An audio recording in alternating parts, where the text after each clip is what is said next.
Hi mga megs, dali pasipalay ta. Pakadto sa sipalay, malabyan mo ang kawayan nga kung sa diin, tulugan kag pugtawan mo, kawayan ka man gihapon. Ang amon nga gingkatuan sa sipalay amo ang Campo Kino Beach Resort kung sa diin miala sila sang 300 steps nga sa kaon mo kag makita mo ang overlooking sang dagat nga perti ka nami. Yes, oo, kapoy sa kaon ang 300 steps pero kung ara ka na sa babaw, worth it ngit ka tama kay nga madula ang imo kapoy sa kanamion sang view.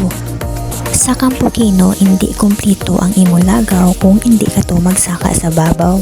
Kay amo na to ang kadalas ang ilang resort, ang overlooking nga view. Nami ka to mag picture pang IG, Facebook, TikTok or kung ano pa man nga social media nga may ara ka. Kung stress ka kag kung may problema, pwede ka kito kasaka sa babaw kag magsinggit bisan ano katudo kung gusto mo. Then, kung may love life ka, perfect gid to sa inyo. Pwede ka muna to date, char, sana all. Kag kung single ka, pwede ka man na to Japon. Pwede ka to ka-emote kung gusto mo. Tanan pwede to kakadto.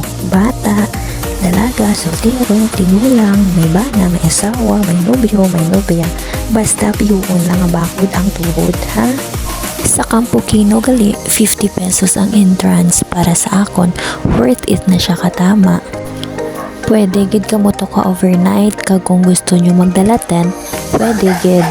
Pag gusto ka mo to paligo sa dagat, basta pihuon nyo lang ang kabalo ka mo maglangoy ha. Ahay ang akon nga background sound puro na lang nitahol sa idoya hasta san unis lang matapos ya taghol yaman. Nan base ang insecure naman da sa akon ha, mataghol-taghol naman da nga daw ido, charot lang. Hoping nga wala man da insecure sa akon nga mataghol naman charot lang. Well, amo nagali ang mga picture ko nga sariling sikap pic. Mayo lang may dala ko nga selfie stick para makuha ko ang akon best na anggulo. Di, amo lang na mga megs. Bye bye, enjoy watching. Char.